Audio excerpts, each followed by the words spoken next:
You never think it's going to happen at your school. I didn't, at least.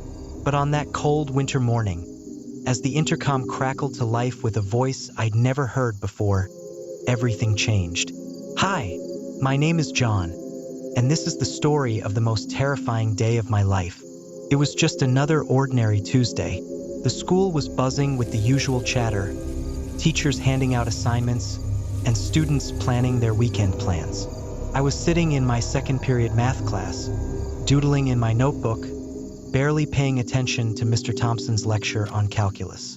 The minutes ticked by slowly, and I remember glancing at the clock, wishing for the period to end. Little did I know, time was about to come to a terrifying halt. Just as the bell rang, signaling the end of the period, the school's PA system crackled. But instead of the usual morning announcements or a cheerful reminder about the upcoming football game, a cold, monotone voice cut through the air. Attention students and staff, this is a lockdown. This is not a drill. Repeat, this is not a drill. Please follow lockdown procedures immediately. Panic set in instantly. I could see it in my classmates' eyes, the way they exchanged worried glances, how their faces turned pale. Mr. Thompson's usually calm demeanor cracked as he rushed to lock the classroom door and turn off the lights. We all scrambled to the corner of the room, huddling together, trying to stay as quiet as possible. The only sound was the faint hum of the fluorescent lights and the rapid beating of my heart. As we sat there, time seemed to stretch endlessly. I checked my phone, but there was no signal, no way to reach anyone outside. The reality of our situation began to sink in. Something was seriously wrong. The silence was soon broken by the sound of footsteps in the hallway. Heavy, deliberate footsteps. They stopped right outside our classroom door. I held my breath, trying to convince myself it was just a teacher or the principal checking the rooms. But deep down, I knew that wasn't the case. We heard the door handle jiggle, just slightly, and then a soft knock. It was the kind of knock you wouldn't notice if you weren't listening for it. But in that deadly silence, it was deafening.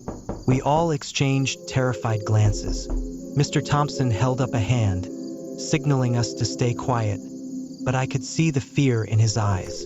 The footsteps continued down the hall, growing fainter until they disappeared altogether. We sat in that darkened room for what felt like hours, the tension so thick it was suffocating. Suddenly, the PA system crackled to life again, and the same monotone voice announced that the lockdown was over and that we were safe to return to our regular schedule. Relief washed over us, and we all let out a collective sigh. But something didn't sit right with me. The way the voice sounded, the way it seemed to lack any emotion or urgency. It was all too strange. As we slowly emerged from our hiding spots, Mr. Thompson cautiously unlocked the door and peeked into the hallway. Seeing nothing amiss, he motioned for us to follow. We walked out into the corridor, which was eerily quiet, like the calm after a storm. Other classrooms were beginning to do the same, students stepping out hesitantly, looking around, confused but relieved. That's when we heard it. A loud bang echoed down the hallway, followed by a series of rapid, panicked footsteps. Screams erupted from the far end of the building, and without thinking, we all started running. I remember the sheer terror, the primal instinct to flee, to get as far away from whatever was causing those sounds. As we reached the exit, I turned back to see who was behind us, and my blood ran cold. A figure was standing at the end of the hall, dressed all in black, their face obscured by some sort of mask. They were holding something in their hand, a weapon, I think, but it was the way they stood there, so still, so calm amidst the chaos, that sent a shiver down my spine. I didn't wait to find out who they were or what they wanted. We burst through the doors and into the freezing winter air, running as fast as we could across the school grounds. I didn't stop until I reached the parking lot, where a group of students had already gathered, eyes wide with fear and confusion.